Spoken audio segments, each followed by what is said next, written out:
We're live. Yeah. Hi, everyone. Igor Ananda here for another episode of our Facebook virtual tasting. We're doing June Wine Club, the mixed selections. And we have two wines from Spain, two very exciting wines from Spain, made from very unique grapes, indigenous to the regions. So it should be a fun Okay. tasting. Yeah. Yeah. No, I think so. These are I know we shouldn't have favorites, but I really like these wines, so I'm excited. Yeah. Cool. So what are we starting with first? As if And I don't know, but here we have the map? Okay. this is Spain. Okay. Oh, okay. All right. All right. So the It was- first wine we have yeah. is it's called Ira dos Muros That's the name of the cuvee. Cuvée. Okay, and it's by Casal de Arman, correct? Yes. Okay. And it's 100% Treixadura grape. Trejadura? Treixadura, Okay. Treixadura. Treixadura. Yeah, not Cool. one of those pronunciations. Yeah. So, as I was showing on the map, let me pull out the visual again. So we're looking at the map here. This Yeah, is show us where it's from. So it's from Galicia, correct? northwest Spain on the Atlantic Ocean. So right here, the top corner. And it's right there. Ribeiro riverbank. So it's right on the Minho River, which is right there next to Portugal. Mm-hmm. It's separated to the west by Rias Baixas, which is the region most famous for Albarino. So that region's got a lot of Atlantic influence. Mm-hmm. Has more of a river influence. So there's actually mountainous kind of regions. They make this a maritime climate where the temperatures don't really fluctuate too much. It doesn't get too cold or too hot. And the mountains kind of block from the too much Atlantic influence. Like I said, it's more of a river influence. Mm-hmm. And the grape itself, Treixadura, it's kind of a medium body grape. It's not very acidic, but it's got nice floral notes and nice fruit notes. I So thought it was really fresh, actually, when we were, I cheated, I tasted earlier. I thought it was really fresh and bright, so I'll get the tasting notes a little bit. But actually, let's back up. So Ira dos Muros, I thought it was an interesting name, so I wanted to see what it meant. And you were telling me Ira means medicine woman, and Muros means little walls or wine terrace. So the wine literally means medicine woman of the terraced vineyards, and I thought that was very pretty. And it's not in Spanish; it's in Galician. Yes. So then I went, kind of down a little rabbit hole. So if you guys aren't familiar with, Galicia, it's an autonomous community ruled within Spain. And it's kind of like it has its own culture, it has its own language, has its own cuisine. And it's very different than Spanish culture. It's got Celtic influence. So I think the thought is that like Celtic people, went there, traveled to that area of Spain 2,500 years ago. And it's, that's their own culture and language that's been there ever since. And it's very different. It's matriarchal. They have their own language, like I said. So Ira dos Muros, hopefully I'm pronouncing it correctly, it means medicine woman of the terraced vineyards in Galician. So no, the background to a lot of these regions is fascinating. I mean, Spain, it's it's kind of multi-culti things too. You got the west coast, northwest of Spain, uh, with the Celtic culture, and yeah, and actually a little background on the region. Um, the Romans were making wines there between the first and third century. Yeah, they were making wine apparently everywhere is the theme of all of our tastings, but here as well. They love wine. Yeah. I can see why, but and Rivera, the little sub-region of Galicia, it's actually the oldest appellation within Galicia. I think Rias Baixas is more famous because it kind of produces Albarino, but this is actually the oldest. And 70% of grapes that are planted are Treixadura, so that's kind of like the local grape. There's a little bit of Godello, a little bit of Albarino, and even a little bit of Torontes, which is a grape associated with Argentina. But it's the same. It has the same name, but it's completely two different grapes.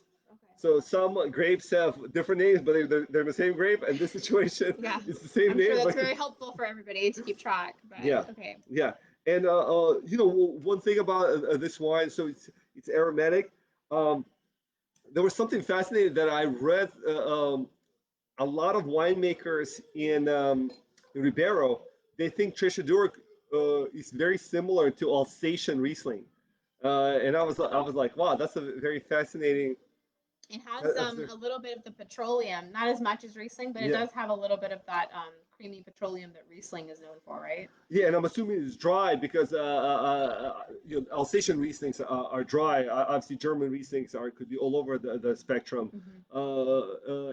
But you know, Rieslings are obviously a very high acid grade. Treixadura was not. That's why I was surprised by it. Mm-hmm. But I see what you mentioned. Some similarity, but this tastes really fresh. Like I said, I wrote down like grapefruit, mango, just really long finish, like long floral mineral notes. Yeah. This is a really delicious wine. It's delicious, and it's unique. I don't think that like if you taste this wine, you're gonna remember that this is different. Yeah. So.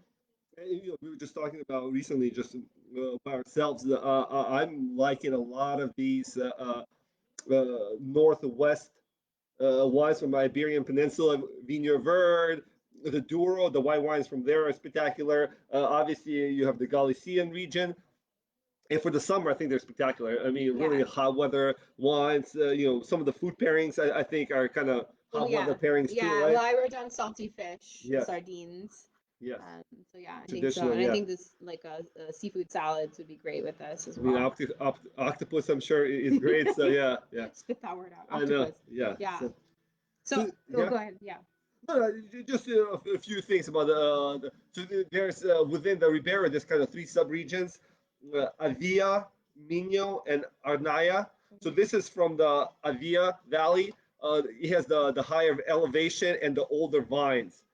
So a lot of the it's got a more tropical fruit. At least that's what I read. I mean, I wish it'd be cool to taste wines from all three regions and see the differences.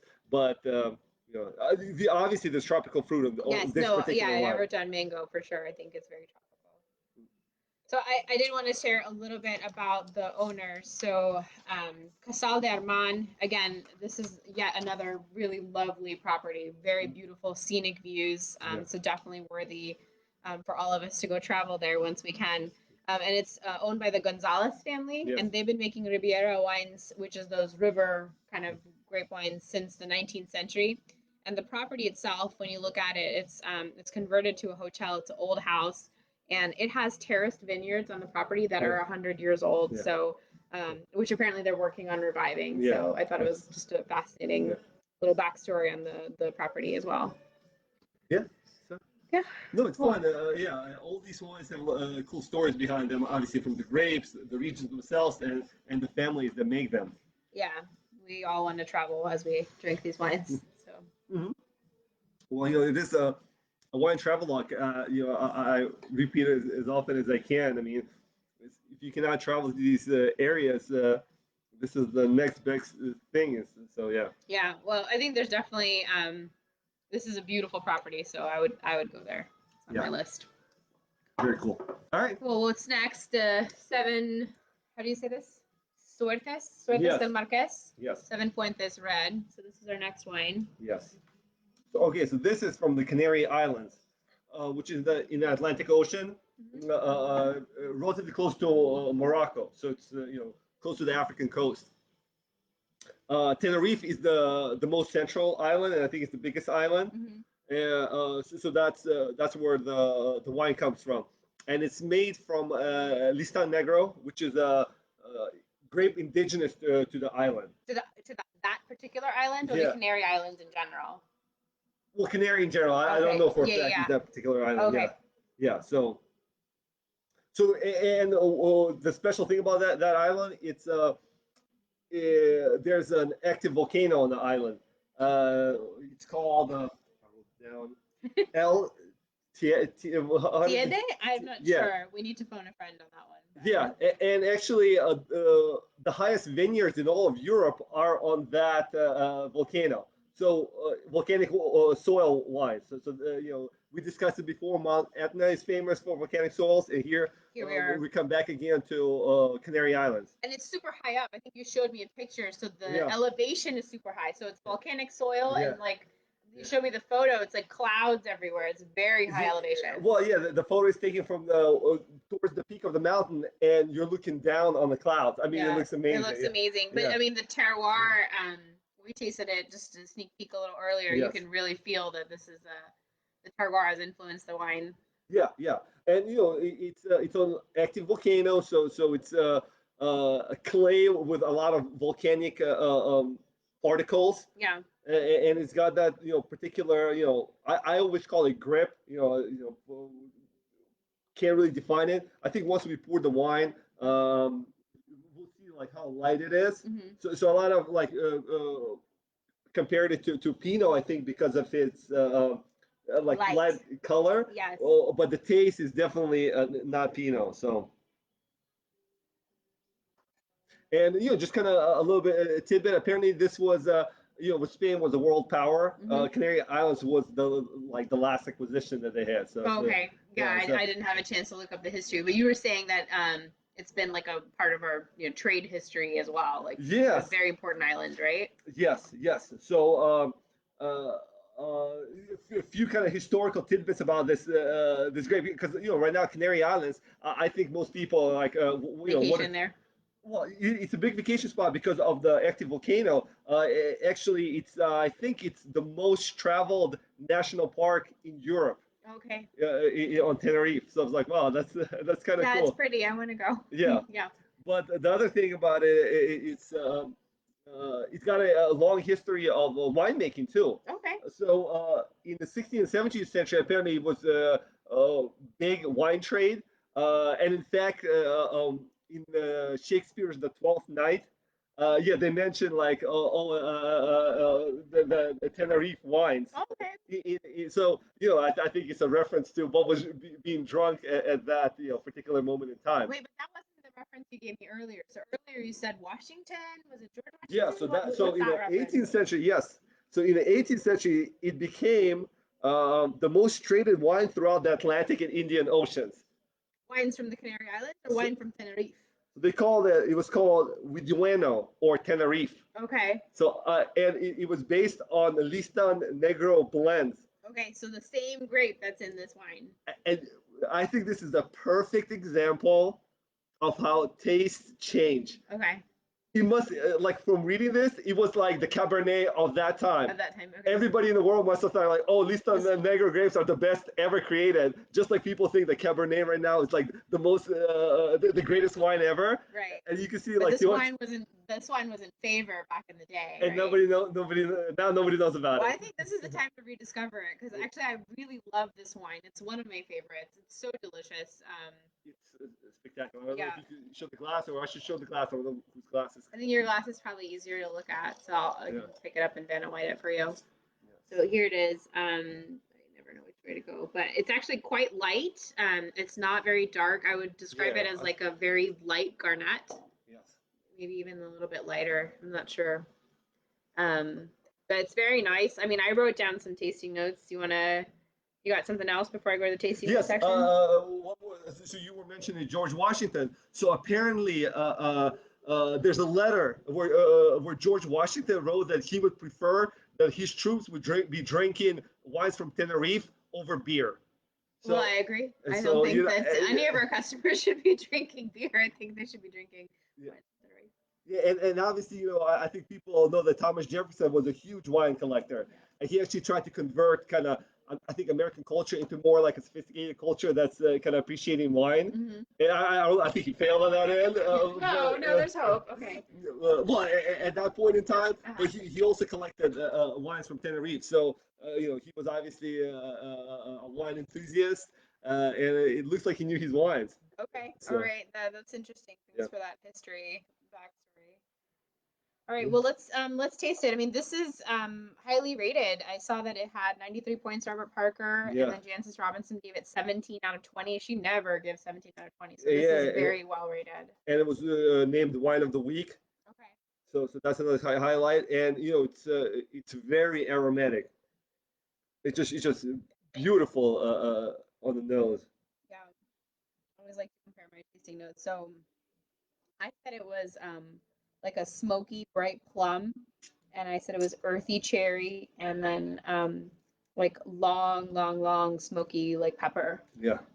So it's very different. Yeah. This is, I guess it's kind of like Pinot, but it's very different. This is one of the most unique wines that you're ever going to have, and I can say that with confidence. And that grip that I keep mentioning, Yeah, it's that little bit of pucker, right? yeah, yeah, yeah. It's very nice.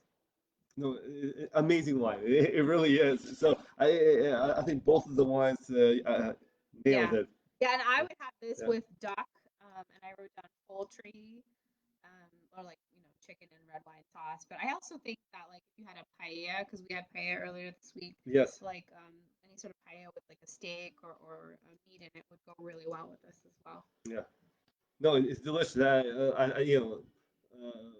think we nailed it this month in our wine club. Yeah, no, this is a very nice wine club month.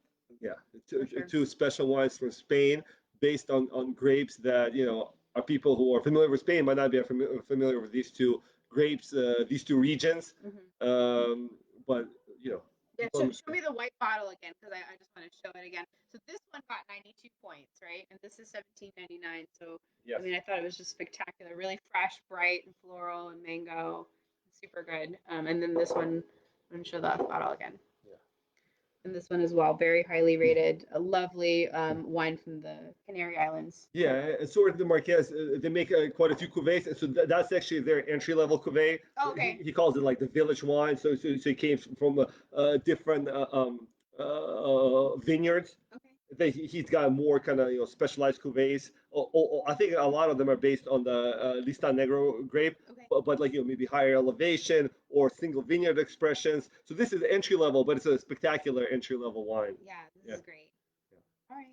Well, that's all I have. Do you have anything else? No, I think we covered a lot. Yeah. All right. All right. Well, thanks, guys. Thanks so much for joining us. Definitely check out these wines, and we'll see you next week. Have a great weekend. Happy Father's Day. Thank you, guys.